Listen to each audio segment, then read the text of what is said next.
if I got introduced or not, but if I didn't, I'm Heather Clancy. I'm the editor-at-large with GreenBiz, and I am joined by two amazing thinkers in one of the things that Shale was addressing, which is carbon and how do we remove it. Like, I love the framing that he made of climate tech. I've always struggled with this as a journalist. Like, what is climate tech? What fits? I love that framing. So we're going to talk about where we are in the carbon markets today, as well as carbon removal, and what we need to get this speeded up. How do we get to a different place? I have two great experts with me, as I mentioned. Julio Friedmann is with Carbon Direct. He has a long time history in mouthing off on this stuff. He's got a great perspective, and he's working now on helping great companies that are pioneers manage their carbon removal programs.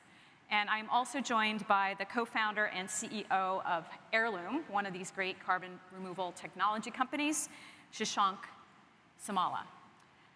So I wanted to put a very general question to both of you first, and to get the conversation started. I'm actually going to go to you first, Julio, which is just like, there's been so much. As a journalist, I'm like, I have no idea what to cover. There's been so much that's happened in the markets this year. What do you feel is like the most significant thing, the one thing that really stands out as a tipping point, or something that we all should be taking note of? Sure. So before I say something, let me say something. The reason why we have the carbon markets, the reason why we need to do a lot of carbon dioxide removal is the arithmetic.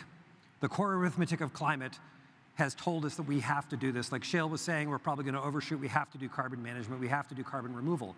Well, the most important thing I've seen in the markets, to your question, is a bifurcation. And what we're starting to see is a split between what Carbon Direct we call the high-quality market and the high-risk market. And that those are two rather different kinds of things, and they represent two different kinds of buyers, and they represent many, many different ways of getting into it. But that recognition that you need to get the thing you buy to get quality, that is new, and it is leading to that split. So a little bit more color on what's high risk, which is, define those two a little bit more. Sure. So if you have valid, durable CO2 removal, that's good. And that can be done with reforestation and trees. That can be done with direct air capture and geological storage. That can be done with biochar. There's lots of ways to do it. But it has to be additional. It has to be durable. It has to be equitable and just, and can't create new problems, right? The life cycle has to pencil out. There's some very basic aspects of this. And so if you're tall enough to go on that ride, then you can enter the quality market, and there's buyers who want to buy what you got. Okay. Shashank? So there's three things I think we're seeing as a company the last really 2 years. One is this rush towards high-quality removals, something that is additional, that is verifiable, that's quantifiable, it's durable. So if you remove the carbon from the air, is it actually permanently sequestered, or is it coming back out, right? Like, something that is very concerning to our customers are, soil carbon or forests. They're easy to get caught in a fire or decompose, and putting the carbon back in the air. So what they love about direct air capture is you can pull it from the air and geologically store it permanently for thousands of years, so it doesn't come back out. So what we've seen with the low quality offsets, which is sort of the old regime, there's basically, if those markets are frozen at this point. It's really, you're not really seeing that many credits move, and all of that focus is coming into high quality removals. And 2 years ago, we would not have expected how fast this was, but in the last year or so, that's changed quickly. So I mean, we just announced a few weeks ago a 315,000 ton deal with Microsoft.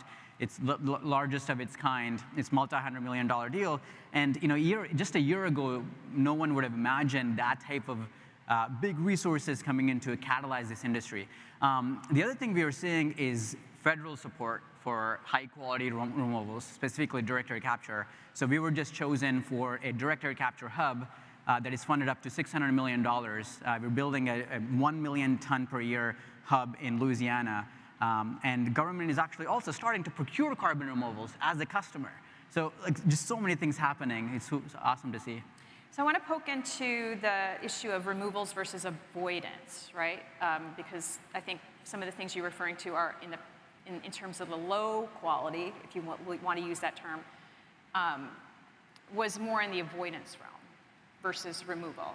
So is there is there a recognition that we need to somehow balance the two in the market? Is there a balance emerging that we think is necessary? So I think it goes back again to something that Shail was talking about. There is, in fact, a whole lot of valuable stuff to do, but if it's not actually removing carbon, then you shouldn't call it carbon removal. And that's actually what people want to buy, is carbon removal as a service. Avoided deforestation is a priority of the world. We got to do that. We haven't figured out how to stop chopping down forests. We should do that. Does that actually remove carbon dioxide? In most cases, it doesn't. Now, I want to be really, really clear about this. We believe that there are perfectly good REDD+ projects that do remove CO2. That's great. Most of those are avoided. Some of that's useful too. But there's an awful lot of stuff out there which is bunk. And we think that it's important for buyers to be sophisticated on the science, on the application, on the monitoring, on how you demonstrate this stuff, so that they get the carbon they bought. Yeah, it's really, like, the problem exists. There's nothing wrong about avoiding deforestation. We should absolutely do that as much as possible. The problem is, it's a square peg in a round hole. Like, you're putting this carbon financing mechanism, calling it carbon credit, into, it's like, if you really want to avoid forests, just like put in some absolute dollars to go and solve that problem, instead of trying to add this carbon financing mechanism, which really makes it very tough. Right. So. I want to go back to what you were talking about in terms of the government. And I'm going to ask you a question about the voluntary markets next. But so tell me a little bit more about the government procurement and how that's helping reframe the market. Yeah, what we're seeing is the government getting very involved in helping catalyze the market. Like materials. Yeah, I mean, it's the infrastructure bill has about $3.5 billion towards creating and funding for direct air capture hubs. And each hub would capture about 1 million tons a year by the end of the decade. So we're talking, really big catalytic capital. And what we're also seeing is government procurement. So in the carbon markets right now, we are still wrapping our heads around exactly how do you measure, how do you verify, what are the standards, which is good, which is okay, and which is bad. Right now, who is the enforcer of those values and standards? And we're seeing the government step in and say, hey, here's the good stuff, and here's the not so good stuff. What does not so good mean? Right, so again, we've published our criteria for what high quality is. I encourage everyone to go to Carbon Direct's website, go to the criteria for high quality CO2 removals. This is something we do every year with Microsoft. We published it back in June. And those things that I talked about, additionality, durability, is it measured and monitored? Is it verified? Is it just? These things are pretty straightforward, and that's what quality is measured. And for every single pathway, whether it's carbon dioxide removal by trees or by soils or by biochar or by enhanced weathering, we say, this is what you must do, this is what you should do. There's no mystery to this, actually. It's pretty straightforward. Yeah, setting a baseline, and then on top of that, there's nice to have. But I want to go back to something that you had just talked about a moment ago, Shashank, which is this government procurement. The Department of Energy has just put out a solicitation where they said, hey, we want to buy quality CO2 removal. And this is what's interesting about it. First of all, like all clean technologies, in fact, all major technologies were started by government procurement. Doesn't matter whether it's flat screen TVs or semiconductors or LEDs or batteries or solar panels, like there was always a government procurement that got you down the learning curve. That's great. The other thing about it is they're going to define what they say is quality. The Department of Energy will say, you must be this tall to go on this ride. At which point, if you're not that tall, they're like, well, we'd like to help you get better, but we can't buy from you yet. It also means that they can say, we'll have another round in the future. When we have more money, we would love to invite you back. So this is a virtuous cycle that spins up the definitions of quality, the creation of standards, and ultimately those things are going to feed into a compliance market. Because right now the market's entirely voluntary. We are doing this because we believe it's important, not because it's required by law. Those standards that group like DOE procurement's going to lay out, or the EU Fit for 55 provisions, these things are going to define quality in a way that creates a compliance market, which will then be much, much larger than the voluntary market. What's the time frame? I mean, like, we keep talking about, sorry, I've known you a long time, and we've talked about this for a long Yeah. time, but realistically, I mean, we could see another swing back to a different place. So standards is the hard boring of boards. You'll learn by doing, you got to try stuff. But there's two different ways that standards appear. One of them is you go to the ISO and a bunch of scientists beaver away, and in 5 to 10 years, they're like, here's the standard. Alternatively, the market just does it. So the standard for USB 2.0, no government agencies were in there. A bunch of buyers and a bunch of sellers said, this is the standard. This is what we're going to do. So I think it can go quickly, and that's, again, an important role of the voluntary carbon market, that as we deploy, as we learn, we have the opportunity to make it better and defend and define what that means. Right. And so again, I think that's going to accelerate that bifurcation, but it's also going to bring in new buyers. Once people understand, oh, that's what quality is, then they're going to be more inclined to buy it. That actually, I want to continue with that point, because I love what some of these large tech companies are doing, and but how do we get more folks into this marketplace? I mean, there's still a lot of pioneering work. The deals that you're announcing, the deals that some of the other more successful direct air capture companies, they're hard for a certain company to be participating in. So how do we pull more buyers into this market? Eventually, the answer is compliance markets. So I think we have to do that. We have to do that, yeah. I mean, like, what is it? The voluntary market is a couple of $2 billion. The compliance market is at $800 billion. Like, 580, yeah, it's big. It's ridiculous, right? It's like, so that is eventually what gets us to net zero, right? But I think in the meantime, what these catalytic buyers are doing, you know, the Stripes, the Microsofts, Shopify's, Google's, the Metas, I mean, there's a good section of them. Yep. They're driving tens of millions of tons of demand, and given that the supply of this market is still constrained, right? Over the next few years, we're all ramping up to millions of tons.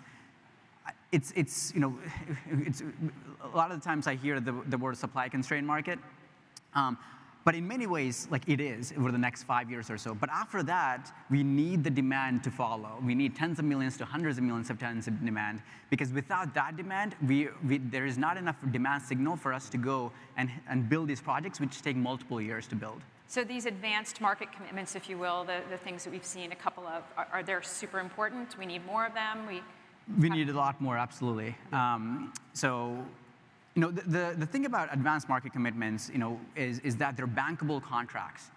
For us, what that means is that just like how solar and wind projects and natural gas, you know, highways, roads, bridges, like, all of the infrastructure is built based on project financing, low-cost infrastructural capital that you can unlock when you have contracts that are bankable, that have clear, airtight contracts where if you produce, the customer pays. It's called a take-or-pay contract.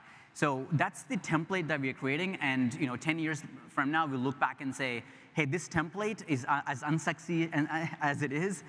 That's really probably going to be the most catalytic thing the industry has done. Just like, you know, 12, 15 years ago, the power purchasing agreement, the PPA, is what really kicked off the solar and wind industry. Same thing is happening right now for carbon removal. Right. One more question for you before we talk about the big problem, the infrastructure.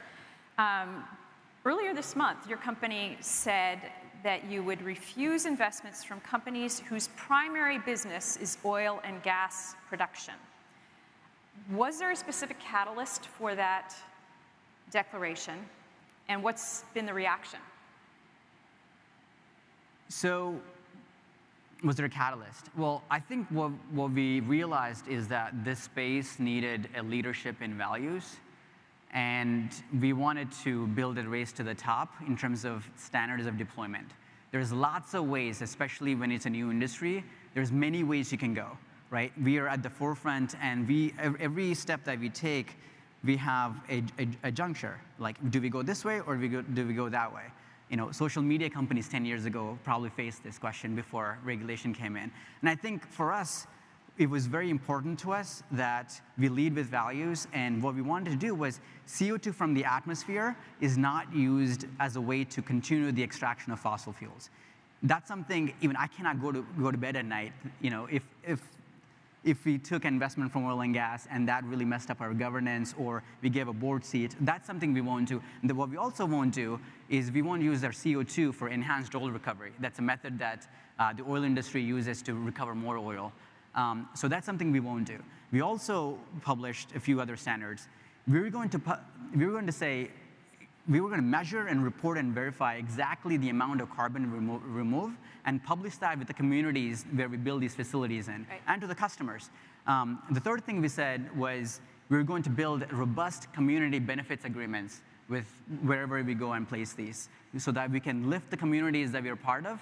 A lot of these communities were some of the most burdened communities in the past with oil and gas and industry, so that's something we want to change. Right. And the last thing we've said was we're going to pay prevailing wages and actually create a whole new generation of jobs. So the IEA, yeah. The IEA came out today and said they have a pretty wild prediction for the end of the decade as to the capacity. We know that there's not much direct air capture capacity right now. We need a lot more capacity. We need this big infrastructure thing, and we need it fast. So how do we get this accelerated, and how do we do it in a fair way, like you were just saying? I want to go to you first. So Julio. again, just some quick numbers. Grab onto your seats. The news is grim. If you look at the most recent summary report from the IPCC, it says that we need about 1.6 billion tons of CO2 removal by 2030 to hit a 1.5 target. So that's not a lot of time. And that is making a very large industry. 1.6 gigatons, that's about all the same as the size as all the steel in the world. All the steel in the world is 2.2 gigatons of weight. So it's a big number. We got to go super fast and super hard. Government procurement helps, standards help, advanced market commitments, voluntary market actions help, investment in technology helps, but there are two things that keep me up at night, the things we really don't have to get this going. First, infrastructure. Pipes, holes in the ground, hubs of activity. The direct air capture hubs help. Some of the hubs in the UK and in Europe help. But when you look at the tonnage, that's not going to get us to 1.5 gigatons by 2030. We just need a lot more of these things. And that means we also need a workforce to build it. We don't have the pipe fitters or welders or electricians. We don't have the tax equity lawyers or communications experts or regulators. We have to create a mammoth industry in a very short amount of time. We don't have the workforce. So these are things that we really need to get that to scale.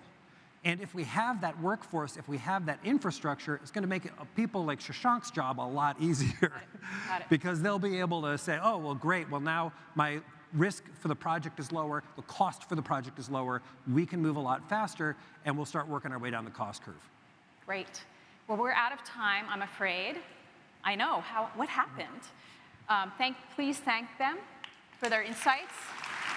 I think we have a little more to say in about an hour. You have a panel. But with that, thank you very much for your attention, and we're on. And we're off.